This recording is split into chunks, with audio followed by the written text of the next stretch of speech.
Hello students, मेरा नाम है अवधेश और आप देख रहे हैं सिविल सपोर्ट यूट्यूब चैनल। और आज कंस्ट्रक्शन मटेरियल का जो चैप्टर नंबर 1 हम कर रहे थे उसका पार्ट 2 हम पढ़ने वाले हैं। पार्ट 1 में हमने देख लिया था कि बिल्डिंग स्टोन के बारे में, कि बिल्डिंग स्टोन्स क्या होते हैं और इनके क्लासिफिकेशन में हमने जियोलॉजिकल क्लासिफिकेशन जिसमें इग्नियस रॉक, सेडिमेंट्री रॉक और मेटामॉर्फिक रॉक के बारे में हमने पढ़ लिया था। अभी हम केमिकल और फिजिकल क्लासिफिकेशन के बारे में पढ़ेंगे। इनके बिल्डिंग स्टोन की, गुड बिल्डिंग स्टोन की जो है कि ज़रूरत क्या है, रिक्वायरमेंट क्या है और इसका कॉमन बिल्डिंग स्टोन कौन से होते हैं और इनके क्या कैरेक्टरिस्टिक्स होने चाहिए, जनरल कैरेक्टरिस्टिक्स ऑफ जो है स्टोन, इनके बारे में इस वीडियो लेक्चर में हम कवर करेंगे। तो ठीक है, बने रहिए हमारे साथ। और आपको अगर वीडियो लेक्चर पसंद आता हो तो इस चैनल को सब्सक्राइब कर लीजिए और एक लाइक और अपना कमेंट जो है जरूर दीजिएगा कि आपको ये हमारा वीडियो लेक्चर कैसा लग रहा है। चलिए सबसे पहले बात करते हैं फिजिकल क्लासिफिकेशन यानी कि भौतिक वर्गीकरण के बारे में। भौतिक वर्गीकरण, फिजिकल क्लासिफिकेशन। तो भौतिक संरचना के आधार पर चट्टानों को दो भागों में बांटा गया है बेसिकली। तो पहला जो है वो परतदार चट्टानें, तो दो भागों में बांटे गए हैं। पहला है परतदार चट्टानें जिसको स्ट्रेटिफाइड रॉक और दूसरा अनस्ट्रेटिफाइड रॉक और तीसरा फोलिएटेड रॉक है। फोलिएटेड रॉक बेसिकली है तो तीन टाइप के, लेकिन जो इम्पोर्टेंट है जो वो है दो प्रकार के।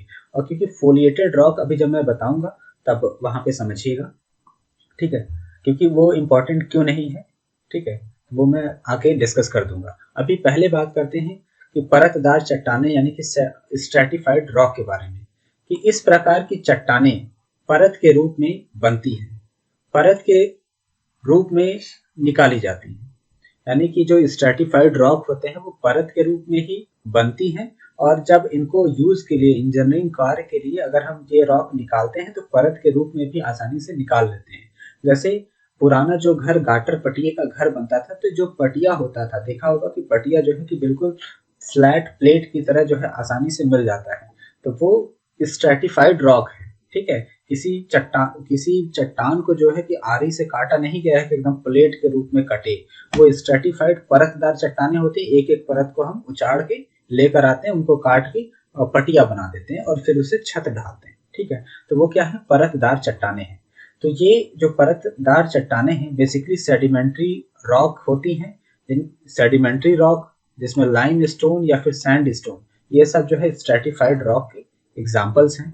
आप यहाँ पे देखें तो ये जो चट्टान दिख रही है ये एक परत ये है, इसके ऊपर कई सारी परत जो है इकट्ठा होती चली गई है। ठीक है, कई सारी जो है नंबर ऑफ लेयर्स जो है जमा होती चली गई है। जब इन चट्टानों को काट के निकाला जाएगा तो एक परत के ऊपर दूसरा, तीसरा, चौथा, इस तरीके से कट कट के निकलती चली जाएंगी। तो इस तरीके के जो चट्टान होते हैं उसको बोलते हैं परतदार चट्टानें या फिर स्ट्रेटिफाइड रॉक। या फिर यहाँ पे आप देखिए, बहुत अच्छे से देख सकते हैं, ये जो रॉक है वो क्या है, एक लेयर के ऊपर दूसरी, तीसरी, चौथी लेयर जो है इकट्ठा हुई है। ये रॉक बनी कैसे हैं? जैसे कि मैंने बताया था कि सेडिमेंट्री रॉक, सेडिमेंट्री रॉक मतलब एक लेयर जो है कि मान लीजिए कि खूब आंधी चली और खूब बालू मिट्टी के कण जो है इकट्ठा हो गए, तो कुछ इतनी ऊंचाई तक जो है बालू मिट्टी के कण जो है यहाँ पे इकट्ठे हो गए। फिर इसके बाद हो सकता है कि कई 2-4 साल बाद फिर से जो है कि आंधी तूफान की वजह से या फिर पानी बहा के लेके आया हो, किसी भी कारण की वजह से ये फिर से एक दूसरा जो है कि चट्टान का लेयर जो है किसके ऊपर बैठ गया। फिर इसके बाद तीसरा लेयर, चौथा लेयर, तो एक लेयर के ऊपर दूसरा, तीसरा, चौथा लेयर जो है जमा होते चला गया। ठीक है, और ये एक दूसरे पे जमते चले गए और रॉक का फॉर्मेशन कर दिया है।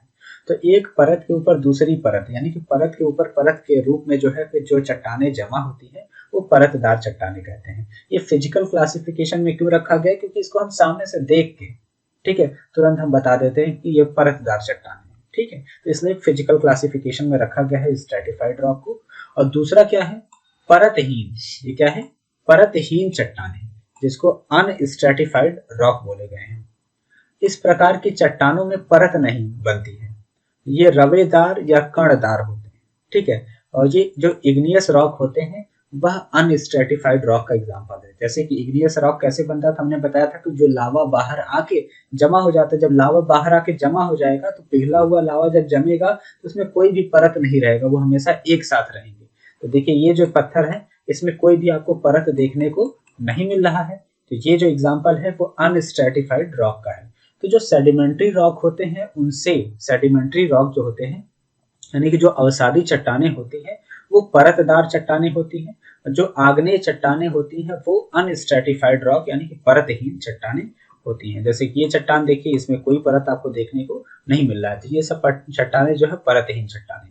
तो ये तो था फिजिकल क्लासिफिकेशन। और तीसरा जो मैंने आपसे बताया था फोलिएटेड रॉक, फोलिएटेड रॉक ये बेसिकली कह लीजिए कि एक जो चट्टानें हैं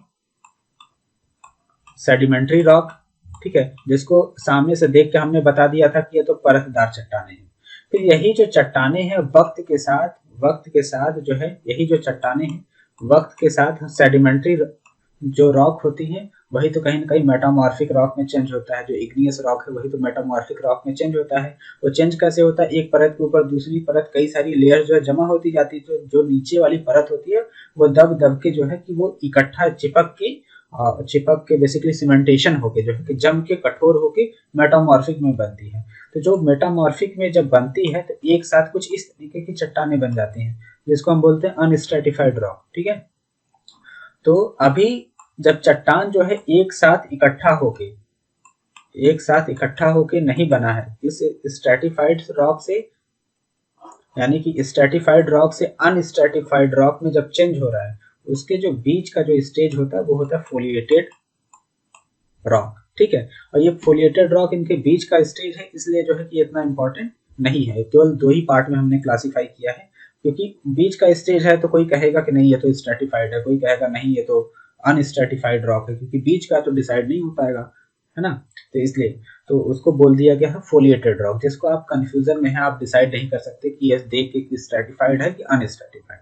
तो लेकिन जो है हमारे जो है कि क्लासिफिकेशन के हिसाब से दो ही प्रकार के होते हैं, एक स्ट्रेटिफाइड और दूसरा अनस्ट्रेटिफाइड। लेकिन फोलिएटेड का नाम हमारे सिलेबस में है, इसलिए फोलिएटेड जान लीजिए। स्ट्रेटिफाइड और अनस्ट्रेटिफाइड रॉक के बीच का जो स्टेज होता है, वो जो रॉक होती है वो कहलाता है फोलिएटेड रॉक।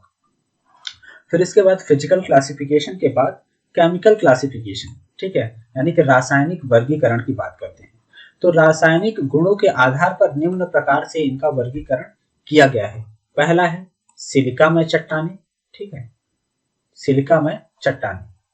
तो देखिए तीन तरह के रासायनिक वर्गीकरण है। एक सिलिकामय चट्टानें यानी कि सिलिशियस रॉक, दूसरा है मृत्तिकामय चट्टानें यानी कि आर्जिलिशियस रॉक, और तीसरा है कैलकेरियस रॉक। कैलकेरियस रॉक मतलब होता है चूनामय चट्टानें। तो सिलिका का मतलब होता है कि देखा लाल वाला बालू आपने देखा होगा, लाल वाला बालू जिससे जो है घर बनता है, तो लाल वाला बालू है वो सिलिका की वजह से लाल है, उसमें सिलिका जो है मिला हुआ है, तो इसकी वजह से वो लाल है। तो बेसिकली जो चट्टानें, जिन जिन चट्टानों में सिलिका की मात्रा सबसे ज्यादा होती है वह चट्टानें सिलिका में चट्टानें कहलाती हैं, ठीक है। और यही जो सिलिका में चट्टानें हैं उनके छोटे छोटे कण टूट के या फिर पीस के बनता क्या है, वही लाल वाली बालू बनती है, ठीक है ना। तो जो सिलिका में चट्टानें हैं अगर जो है कि उसके छोटे छोटे कण टूट टूट के जो है कि बालू बन जाते हैं, तो वही लाल वाली बालू बनती है सिलिका में चट्टानों से। और जो लाल वाली बालू आती है आपने देखा उसमें बड़े बड़े चट्टान भी होते हैं जो अभी टूटे नहीं होते, बड़े बड़े पत्थर जिसको खेलने का इस्तेमाल हम लोग करते हैं ना, वो चट्टाने क्या है, वो जो रॉक है, जो पत्थर है वो क्या है, सिलिशियस रॉक है। तो आप क्या कहेंगे कि सिलिका में, देखिए रॉक में, चट्टानों में सिलिका, एल्यूमिना, कैल्शियम ये सब कुछ होते हैं, सारे एलिमेंट होते हैं। लेकिन जिन चट्टानों में सिलिका की मात्रा सबसे ज्यादा होती है, 50% से ज्यादा तो सिलिका से ही मिलके बना हुआ है, तो हम बोलेंगे सिलिका, सिलिशियस रॉक है या सिलिका में चट्टाने हैं। उसी तरीके से दूसरा जो आर्जिलिशियस रॉक है, मृत्तिका में, मृत्तिका में का मतलब होता है मिट्टी। तो जिन चट्टानों में मिट्टी की मात्रा बहुत ज्यादा है, 50% से ज्यादा तो मिट्टी ही मिट्टी है, उसके बाद 20% मान लो सिलिका है, 10% जो है कि आयरन है और आयरन ऑक्साइड है, या फिर दूसरे जो है कि लाइम है, लेकिन सबसे ज्यादा जो मृत्तिका है तो हम बोलेंगे मृत्तिका में चट्टानें। फिर ऐसी चट्टानें जिसमें लाइम, चूने की मात्रा सबसे ज्यादा है, 50% से तो ज्यादा चूना ही है, तो उसको बोलेंगे चूना में चट्टानें। तो सिंपल सी एग्जांपल है।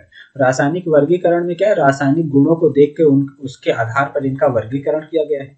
जिन चट्टानों में सिलिका की मात्रा 50% से ज्यादा, आधे से ज्यादा तो सिलिका से मिलकर बना हुआ चट्टान, तो सिलिका में चट्टानें बोल दिया। आर्जिलिशियस, आर्जिलिशियस मृत्तिका में चट्टानें, तो मृत्तिका मतलब मिट्टी, तो मिट्टी से मिलकर जो बना हुआ है, ठीक है, तो क्या है मृत्तिका में चट्टानें। और चूना में चट्टाने जो चूना यानी कि लाइम से मिलकर बना हुआ है 50% से ज्यादा उस चट्टान में जो चूना है तो हम बोल देंगे चूना में चट्टान। ठीक है, तो सबसे पहला पढ़ते हैं सिलिका में चट्टान। ठीक है, जिन चट्टानों में मुख्य घटक सिलिका होता है वो सिलीसियस रॉक कहलाते हैं, यानी कि मुख्य घटक जो है सिलिका होते हैं, सिलिका की मात्रा सबसे ज्यादा होती है। यह चट्टानें कठोर, मजबूत और टिकाऊ होती हैं। इन पर वायुमंडलीय प्रभावों का कम असर पड़ता है। तो सबसे ज्यादा कठोर और मजबूत जो चट्टान होती है वो सिलीसियस रॉक होती है, सिलिका में चट्टानें, और इनका इस्तेमाल जो है कि हम जो है घर वगैरह बनाने में सबसे ज्यादा करते हैं। ठीक है, और इनका वायुमंडलीय प्रभाव बहुत कम पड़ता है इनमें। ठीक है, इसके बाद जो इनका एग्जाम्पल है वो ग्रेनाइट है, बेसाल्ट है, ट्रैप है, सैंडस्टोन है, क्वार्ट्ज है, ये सब जो है सिलिका में चट्टानों के उदाहरण है। बात करते हैं, परंतु जब इनमें कोई अन्य कमजोर खनिज मिले होते हैं तो ये जल्दी विघटित हो जाते हैं। सिलिका में चट्टानों के अंदर क्योंकि कई सारे खनिज से मिलकर चट्टान बना है, लेकिन अभी इसी चट्टान में कोई कमजोर खनिज मिला हुआ है तो जिसकी वजह से इस चट्टान को भी वो कमजोर कर देता है, वो जल्दी विघटित हो जाते हैं। जैसे ये देखिए रेड कलर के जो चट्टान है ये क्या है, सिलिका में चट्टान है, और इन्हीं के टूट टूट के जो है कि रेड वाला बालू बनता है। बस इतना से समझ लीजिए। तो सिलीसियस चट्टान जो है रेड कलर में अगर कोई पत्थर दिखता है तो वो बहुत ज्यादा चांसेस है कि सिलीसियस रॉक हो सकता है, सिलिका में चट्टान हो सकता है। इसमें जो मुख्य घटक होता है वो सिलिका होती है। ठीक है, और ये बहुत ज्यादा कठोर और मजबूत होता है। अब दूसरा क्या है, मृत्तिका में चट्टानें, जिसको आर्जिलिसियस रॉक बोलते हैं, और इसका जो मुख्य घटक जो होता है वो होता है एल्यूमिना। ठीक है, एल्यूमिना। लिखा हुआ कि जिन चट्टानों में क्ले मतलब होती है मिट्टी, या फिर जो मिट्टी होती है वो एल्यूमिना से ही मिलकर बना होता है। ठीक है ना, तो क्ले या एल्यूमिना मुख्य घटक के रूप में होता है, मृत्तिका में चट्टानें कहलाते हैं। यानी कि ऐसी चट्टानें जिसमें मिट्टी या फिर एल्यूमिना, दोनों एक ही चीज है, क्ले मिट्टी या एल्यूमिना सबसे ज्यादा मात्रा में हो तो वो आर्जिलिसियस रॉक या फिर मृत्तिका में चट्टानें कहलाते हैं। इनके जो एग्जाम्पल है वो क्या है, सिलिका, लाइम आदि। इनमें जो है अच्छा, ये जो आर्जिलिसियस रॉक है इनमें सिलिका, लाइम तो मिला ही होता है, लेकिन सबसे ज्यादा मात्रा में क्या होता है, क्ले और एल्यूमिना। ठीक है, जैसे कि ये चट्टान है, इसको बांट देते हैं 3 पार्ट में, तो सबसे ज्यादा एल्यूमिना होगा, फिर इसमें कुछ मात्रा में सिलिका होगा और कुछ मात्रा में लाइम होगा। तो लेकिन सबसे ज्यादा क्या है, एल्यूमिना है, इसलिए इसका नाम दे दिया गया आर्जिलिसियस रॉक। मृत्तिका सबसे ज्यादा है, मिट्टी सबसे ज्यादा है, इसलिए मृत्तिका में चट्टानें बोल दिया गया। और यहीं पे अगर जो सिलिका है, सिलिका की मात्रा सबसे ज्यादा होती तो हम जो है सिलीसियस रॉक बोल देते हैं, और लाइम यानी कि चूना की मात्रा सबसे ज्यादा होती तो हम लाइम स्टोन बोल देते, चूना में चट्टानें बोल देते हैं। ठीक है, और ये सघन, कठोर परंतु भंगुर होते हैं। ये आघात या झटके नहीं सह सकते, नमी के संपर्क में नरम हो जाते हैं। जैसे कि आपने देखा होगा खेतों में अगर आप जाते हैं, मिट्टी सूख के, मिट्टी का एक जो है पत्थर, एक मिट्टी का जो छोटा सा ढेला आप ले लो, ठीक है, लैंग्वेज में ढेला ले लेते हो ना, तो वो क्या होता है कि अगर आप उसको बहुत ज्यादा दाब लगाओ तो अचानक से वो फूट के क्रश हो जाता है। वो क्यों ऐसा हो जाता है, क्योंकि वो जो मिट्टी से बना हुआ है इसलिए वो भंगुर होता है। ठीक है, भले ही वो कठोर होता है लेकिन एक हद तक जो है कि दाब को सहेगा, लेकिन अचानक से जब टूटेगा तो पूरा एकदम बिखर जाएगा, तो क्योंकि वो भंगुर होता है। और साथ ही साथ मिट्टी है तो नमी के संपर्क में आने पर वो जो है नरम हो जाएगा। और इसका जो एग्जाम्पल क्या है वो स्लेट है और लैटेराइट जो है इसका एग्जाम्पल है। देखिए ये जो चट्टाने हैं ये क्या है, आर्जिलिसियस रॉक है। ठीक है, मिट्टी जैसा हल्का हल्का दिख रहा है। ठीक है, तो आर्जिलिसियस रॉक है। इसके बाद तीसरा जो लास्ट है वो है चूना में चट्टाने, जिसको बोलते हैं कैलकेरियस रॉक। तो जिन चट्टानों में चूना में पदार्थ मुख्य घटक के रूप में होते हैं, चूना में चट्टानें कहलाती हैं। यानी कि सिलिका, एल्यूमिना और कैल्शियम, लाइम, सिलिका, एल्यूमिना और लाइम ये तीनों होते हैं, लेकिन मुख्य क्या होता है, लाइम होता है। लाइम की मात्रा सबसे ज्यादा होती है, लाइम मतलब चूना की मात्रा सबसे ज्यादा होती है। और चूना के अंदर कैल्शियम होता है कि नहीं, तो कैल्शियम की मात्रा, इसलिए कैलकेरियस रॉक या फिर चूना में चट्टानें बोल दिया गया है। और इनका टिकाऊपन या फिर गठन वातावरण पर निर्भर करता है। यह पानी, अम्ल से प्रभावित हो जाते हैं, यानी कि इनका जो टिकाऊपन है या फिर गठन है, ठीक है, ये वातावरण पर निर्भर करता है। ये पानी से, अगर जैसे चूना है तो चूना में अगर पानी में डुबा के रख दोगे तो चूना फूल जाता है और कमजोर हो जाता है, तो पानी और अम्ल से प्रभावित होता है। ठीक है, तो पानी और अम्ल का बहुत ज़्यादा प्रभाव पड़ता है, इससे रिएक्ट करके वो कमज़ोर हो जाते हैं। और इनका एग्जाम्पल क्या है, लाइमस्टोन है, कंकड़ है, मार्बल है, ये सारी चीज़ें। ये मार्बल वगैरह जो बनते हैं, घर पे देखा होगा मार्बल लगते हैं, बेसिकली कैल्केरियस रॉक ही होते हैं, लेकिन वो बहुत ज़्यादा ताप और दाब से जो है कि वो चेंज हो जाते हैं जो है मार्बल के रूप में। ये देखिए, ये क्या है, कैल्केरियस रॉक, चूना में चट्टान है। मार्बल भी देखा होगा आपने, सफ़ेद होता है, और सफ़ेद जो है कि हमारा टाइल्स भी होता है, तो एक तरीके से टाइल्स या मार्बल भी सफ़ेद होता है। तो आप एक एग्जांपल आसानी से याद कर सकते हैं कि कैल्केरियस रॉक का एग्जांपल क्या है, मार्बल, क्योंकि चूना जो है सफ़ेद होता है। ठीक है, अब इसके बाद अच्छे भवन पदार्थ के लक्षण तथा विशेषताएं, characteristics of good building stone, कि एक किस स्टोन को, किस बिल्डिंग स्टोन को आप बताएंगे कि भैया ये जो स्टोन है वो बहुत अच्छा है घर बनाने के लिए। ठीक है, तो इसके बारे में पढ़ते हैं। ये भी एग्जाम में आपसे पूछा जा सकता है, इंपॉर्टेंट है, तो इसको ध्यान से समझिएगा। इमारती पत्थरों के चयन में इनकी संरचना, गठन, सामर्थ्य, कठोरता, टिकाऊपन, ठीक है, सरंध्रता, रंग आदि का विशेष ध्यान रखा जाता है। जैसे कि अगर घर बना रहे हैं, इमारती चट्टान बना रहे हैं, तो ध्यान रखा जाता है कि जो चट्टान है,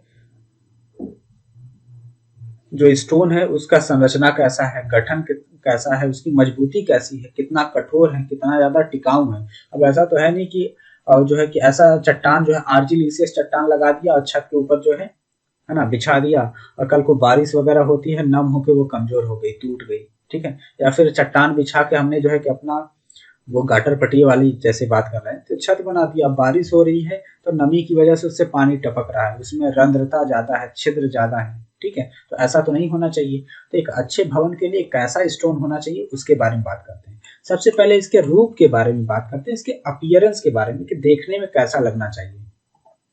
तो पत्थर का रूप आकर्षक होना चाहिए। जैसे बड़े बड़े पुराने जो है कि जैसे लाल किला, आप देखो लाल किला बना है, ताजमहल बना है, तो ताजमहल अगर देखने में अच्छा नहीं लगेगा, तो ज्यादा जो है कि उसको लोग देखने के लिए इतनी दूर दूर से जाते हैं, क्योंकि वो देखने में बड़ा सुंदर लगता है, उसका आर्किटेक्चर, उसका नक्शा डिजाइन भी बड़ा अच्छा है। तो एक तो उसमें जो लोग जो है कि ताजमहल को पसंद करते हैं, उसमें एक फैक्टर ये है कि उसका रूप, उसका अपीयरेंस देखने में बड़ा सुंदर लगता है। तो जो भवन निर्माण में घर होना चाहिए वो देखने में अच्छा होना चाहिए। हल्के रंग वाले पत्थर अच्छी सुंदरता प्रदान करते हैं। बहुत ज्यादा गाढ़ा रंग रहेगा तो वो सुंदर ज्यादा नहीं दिखेंगे। ये टिकाऊ होते हैं।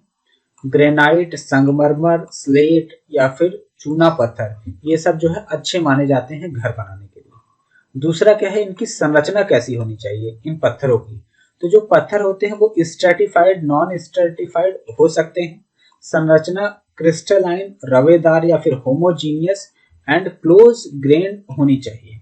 ठीक है, यानी कि जो इनकी जो संरचना है वो रवेदार होनी चाहिए, होमोजीनियस मतलब एक समान होनी चाहिए। ऐसा नहीं कि कहीं पे ज्यादा मजबूत है, कहीं ज्यादा कठोर है, कहीं पे ठीक है, कहीं पे ज्यादा मजबूत है, कहीं एक कठोर है। और साथ ही साथ क्लोज ग्रेन होने चाहिए, उसमें कोई भी छिद्र वगैरह नहीं होने चाहिए कि उससे पानी पास हो। ठीक है, बहुत ज्यादा देखा होगा ईट, ईंट देखा होगा जो भट्टी में रह के बहुत ज्यादा पक जाता है, और झामा ईंट बन जाता है। ठीक है, अब जो झामा ईंट हो जाता है तो देखोगे तो वो क्लोज ग्रेन नहीं होते, उससे बहुत ज्यादा छिद्र बन जाते हैं। ठीक है, वो क्लोज ग्रेन नहीं है, तो उस तरीके का हम पत्थर इस्तेमाल नहीं करेंगे। ऐसा जो कि क्लोज ग्रेन हो, उसमें कोई छिद्र वगैरह ना हो और एक समान दिखता हो। ठीक है, ऐसा नहीं कि चितकबरा टाइप सा पत्थर हो, कहीं कुछ दूसरे टाइप से दिखता हो, दूसरे टाइप से दिखता हो, उसकी प्रॉपर्टी चेंज हो जाए, ऐसा कुछ ना हो।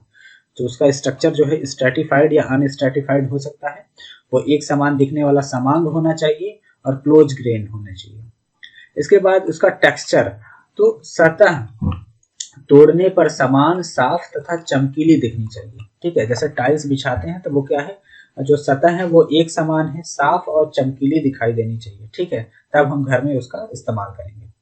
और नेक्स्ट जो प्रॉपर्टी है, तो जो मेन प्रॉपर्टी है वो है सामर्थ्य। आप कितना भी अच्छा जो है कि बिल्डिंग स्टोन का इस्तेमाल कर लो, अगर बहुत सुंदर दिख रहा है, उसका टेक्सचर बड़ा अच्छा है, लेकिन अगर उसमें सामर्थ्य नहीं है तब तो वो बिल्डिंग स्टोन बिल्कुल बेकार है। ठीक है, तो कह रहा है कि इनकी सामर्थ्य अधिक होनी चाहिए। आग्नेय एवं कायांतरित चट्टानों की सामर्थ्य अवसादी की अपेक्षा अधिक होती है। अच्छे भवन पत्थर की सामर्थ्य जो है 1000 किलोग्राम पर सेंटीमीटर स्क्वायर से अधिक होनी चाहिए। यानी कि जो हमारे आग्नेय और कायांतरित चट्टाने हैं, यानी कि इग्नियस रॉक, ठीक है, और जो हमारा मेटामॉर्फिक रॉक है, यहाँ पे बताते हैं, ये जो हमारे इग्नियस रॉक है और ये जो मेटामॉर्फिक रॉक है, इनकी सामर्थ्य अधिक होती है। और जो सेडिमेंट्री रॉक है, यानी कि अवसादी चट्टाने हैं, इनकी सामर्थ्य कम होती है। क्यों? क्योंकि ये टूट टूट के इनके छोटे छोटे कणों से जमकर बना हुआ है, तो जाहिर सी बात है इनकी जो है कि सामर्थ्य कम होगी। तो जो इग्नियस और मेटामॉर्फिक रॉक होते हैं, इनकी सामर्थ्य ज्यादा होती है, तो सबसे ज्यादा इस्तेमाल इन्हीं का किया जाता है। और इनकी जो सामर्थ्य है, अगर आप टेस्ट करें तो 1000 किलोग्राम पर सेंटीमीटर स्क्वायर से अधिक होनी चाहिए। यानी कि 1 सेंटीमीटर स्क्वायर क्षेत्रफल में 1000 किलोग्राम का दाब लगा दिया जाए तो पर भी ये टूटने नहीं चाहिए। इसके बाद भारीपन, तो पत्थर का इकाई भार जितना अधिक होगा वह पत्थर उतना ही सामर्थ्यवान होगा। यानी कि जो पत्थर जितना भारी होगा वो उतना ही ज्यादा सामर्थ्यवान होगा। जैसे कि लकड़ी और लोहे की बात करें, अगर सेम ही है, छोटा सा लकड़ी का टुकड़ा है, लोहे का टुकड़ा है, तो लोहे का टुकड़ा ज्यादा भारी होगा, ठीक है, और लकड़ी का कम भारी होगा। आयतन तो सबका सेम है, ठीक है, तो जो जितना भारी होगा हम कह सकते हैं वो उतना ही ज्यादा सामर्थ्यवान है। ये कॉम्पैक्ट, लेस पोरस, कॉम्पैक्ट मतलब बहुत ज्यादा जो है कि सघन होने चाहिए, लेस पोरस मतलब कोई भी छिद्र वगैरह नहीं होने चाहिए, अगर है तो बहुत कम होनी चाहिए। और इनकी स्पेसिफिक ग्रेविटी जो है ज्यादा होनी चाहिए। और सघन पत्थर की जो स्पेसिफिक ग्रेविटी होती है वो कितना होता है, 2.8 से अधिक होती है। तो जिनकी स्पेसिफिक ग्रेविटी जितनी ज्यादा होगी वह पत्थर उतना ही ज्यादा मजबूत होगा, ठीक है। और जनरली जो अच्छे पत्थर होते हैं उनकी स्पेसिफिक ग्रेविटी 2.8 से ज्यादा होती है, ठीक है। स्पेसिफिक ग्रेविटी का मतलब होता है विशिष्ट घनत्व। इसके बाद नेक्स्ट जो टॉपिक है वो कठोरता, कि जो चट्टान होनी चाहिए वो कठोर होनी चाहिए, ठीक है। इनकी कठोरता अधिक होनी चाहिए। चाकू से निशान बनने से सतह पर निशान नहीं पड़ना चाहिए, बनाने से, सॉरी, ठीक है। तो कह रहे हैं कि जो चट्टान है अगर इसमें चाकू से या किसी नुकीली चीज से निशान बना रहे हैं तो इस पर निशान नहीं पड़नी चाहिए, इतना कठोर हो कि उस पर निशान ना पड़े। और इसके बाद है चीमड़पन, यानी कि टफनेस, ये अधिक मजबूत होने चाहिए, ठीक है। इसके बाद चीमड़पन, यानी कि चीमड़पन का मतलब होता है टफनेस, ये अधिक मजबूत होने चाहिए, ठीक है। सांद्रता एवं जल अवशोषण, तो जो अच्छे ब्रिक होते हैं वो अपने भार के 10% से अधिक जो है पानी नहीं सोखने चाहिए। जैसे ईंट होता है, ईंट को आसानी से हम देख सकते हैं, जैसे ही पानी में डालेंगे बुलबुले निकलने लग जाते हैं क्योंकि वो पानी सोखने लग जाता है। उसी तरीके से जो पत्थर भी होते हैं वो भी पानी सोखते हैं, लेकिन ईंट के मुकाबले बहुत कम पानी सोखते हैं। तो अपने भार का 10% से अधिक जो है पानी नहीं सोखना चाहिए एक अच्छा जो स्टोन तभी माना जाएगा। इसके बाद सुकार्यता, कि पत्थर को सुकार्य होना चाहिए। सुकार्य मतलब होता है उस पर काम करना आसान होना चाहिए। अब एक ऐसा पत्थर है, आप अपने काम के लिए एक शेप में तोड़ना चाहते हैं, स्क्वायर, रेक्टेंगल, जिस भी शेप में आप तोड़ना चाहते हैं, और पता लगा आप इस तरीके से तोड़ना चाहते हैं सीधा सीधा, वो टेढ़ा मेढ़ा टूट गया, टेढ़ा मेढ़ा टूट गया तो आपके काम तो आएगा नहीं। तो यानी कि हम कहेंगे उसकी सुकार्यता सही नहीं है। तो एक अच्छे पत्थर को सुकार्य होना चाहिए, अर्थात पत्थर ऐसे होने चाहिए कि जो आसानी से उस पर कार्य किया जा सके। टिकाऊपन, तो पत्थर टिकाऊ होना चाहिए, अर्थात आयु पर्याप्त होनी चाहिए, इस पर वायुमंडल या अम्ल का प्रभाव नहीं पड़ना चाहिए। अब घर में आपने भवन बना दिया, पत्थर से जो है बीम और कॉलम खड़े कर दिए, जो बड़े बड़े जो है, जैसे गेटवे ऑफ इंडिया गेट है वो पत्थर से बना है। अब वो टिकाऊ नहीं होगा तो क्या होगा, वातावरण में वो हमेशा धूप, धूल, मिट्टी, आंधी, तूफान की वजह से अब वातावरण में पड़ा हुआ है। जब भी कभी अम्लीय वर्षा होगी, ठीक है, या आंधी, तूफान, धूप, गर्मी, टेम्परेचर बढ़ेगा, बारिश होगी, सूखेगा, फिर से ठंडी पड़ेगी, गर्मी पड़ेगी, तो वातावरण या अम्ल के प्रभाव से अगर वो कमजोर हो जाएगा तो वो ऐसा, तो वो टूट टूट के झरने लग जाएगा, जैसे दीवार झरने लग जाते हैं लोना पड़ के, तो वैसे वो झरने लग जाएगा पत्थर, तो वो पत्थर अच्छा नहीं कहलाएगा। तो उसकी टिकाऊपन होनी चाहिए। साथ ही साथ मौसम, तो इनमें मौसम सह लेने की ताकत होनी चाहिए, कि चाहे ठंडी हो, गर्मी हो, बरसात हो, हर एक मौसम में ये पत्थर जो है आसानी से रह सके। रेजिस्टेंस टू एब्रेजन, यानी कि आप घर्षण प्रतिरोध अधिक होना चाहिए, इसमें घर्षण की वजह से घिस के जो है जो पत्थर गिरना नहीं चाहिए। इसके बाद रेजिस्टेंस टू फायर, अग्नि सह योग्य होना चाहिए, यानी कि कभी भी पत्थर में ऐसा पत्थर नहीं उपयोग करेंगे घर में जिसमें आग लग जाए, यानी कि ज्यादातर तो पत्थर वैसे अग्नि से होते हैं। और साथ ही साथ अवेलेबिलिटी एंड कास्ट, पत्थर सस्ता और आसानी से प्राप्त होने वाला होना चाहिए। अब पता लगा आप ऐसे पत्थर जो है कि इस्तेमाल कर रहे हैं जो इजिप्ट से मंगाने पड़ रहे हैं, आसपास में हमारे इंडिया में है ही नहीं। बस में अरे आपने बोला कि इजिप्ट के पिरामिड जिस पत्थर से बने उसी पत्थर से हम बनाएंगे, अब उसको मंगा के लेके आने में इतनी ज्यादा कास्ट पड़ जाएगी, तो पत्थर जो है कि हमारे पास अवेलेबल भी होनी चाहिए और उसकी कास्ट भी जो है कम होनी चाहिए। तो ऐसे पत्थर को ही हम इस्तेमाल करेंगे या फिर भवन के लिए अच्छा मानेंगे। ठीक है, थैंक यू। चलिए, आप लोगों का बहुत बहुत धन्यवाद, आपने पेशेंस बनाए रखा, आपने हमें सुना, हमें टाइम दिया। आई होप कि आपने काफ़ी कुछ सीखा होगा। अगर आपको इस वीडियो लेक्चर को पढ़ने में मज़ा आया है, थोड़ा सा भी कुछ आपने ज्ञान अर्जित करा है, तो इस वीडियो को लाइक कर दीजिए, एक कमेंट कर दीजिए और हमारे चैनल को सब्सक्राइब कर लीजिए। इसी तरीके के और भी वीडियो लेक्चर्स के लिए हम आपके डिप्लोमा और बीटेक के सभी कोर्सेज, सभी सब्जेक्ट के वीडियो लेक्चर जो है आपको प्रोवाइड करेंगे इसी चैनल पे। साथ ही साथ जो भी इंफॉर्मेशन होगी आपके आगे प्रिपरेशन को लेके और आगे जो है कि किसी भी डाउट को लेके पढ़ाई लिखाई से, तो आप संबंधित तो आप हमसे कांटेक्ट कर सकते हैं, आपकी मैं ज़रूर मदद करूंगा। तो चलिए, अभी तक के लिए इतना ही, अब मिलते हैं किसी नेक्स्ट वीडियो लेक्चर में। धन्यवाद।